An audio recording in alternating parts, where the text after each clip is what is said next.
A Faustian bargain. And then I told the genie, he said, a manic grin spreading across his face. My third wish was for the body of an 18-year-old. The detective stared at him, an expression of utter disbelief etched onto his weathered features. You've got to be kidding me, he muttered, shaking his head in disgust. No jury on earth is ever going to believe that's how the Morgan girl's body ended up in your apartment. The man's grin only widened, his eyes gleaming with a twisted, unsettling intensity. Oh, but it's the truth, he replied, his voice dripping with a perverse sort of glee. Every word of it.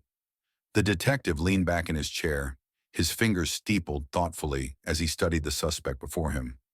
There was something about the man's demeanor, the sheer audacity of his claims, that sent a chill down the seasoned officer's spine. All right then, he said slowly, enlighten me. How exactly did you end up with a dead girl in your living room? And what does a genie have to do with it? The man's expression shifted, the manic grin fading as a more pensive look crossed his face. It all started a few months ago, he began, his voice low and measured. I was at a garage sale browsing through the usual junk when I came across this old ornate lamp. Something about it just called to me, you know? The detective nodded, his brow furrowing in concentration as he listened. So I bought it, the man continued, and when I got home, I decided to give it a good scrubbing. And that's when it happened.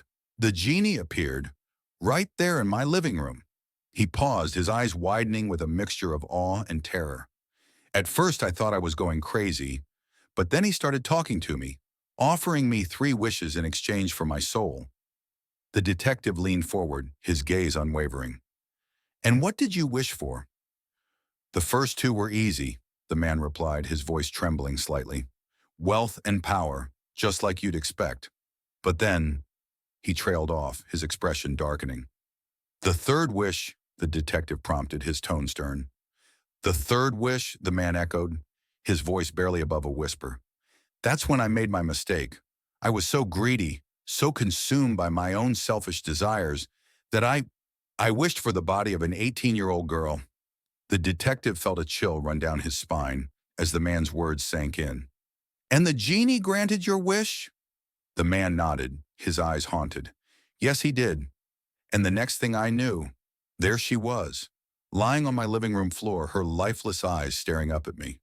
He shuddered, his hands trembling. I didn't mean for it to happen, I swear. I wanted to be young again, to have the body of a beautiful, vibrant woman. I never wanted anyone to get hurt. The detective regarded him with a mixture of disgust and pity. But someone did get hurt, didn't they? He said quietly.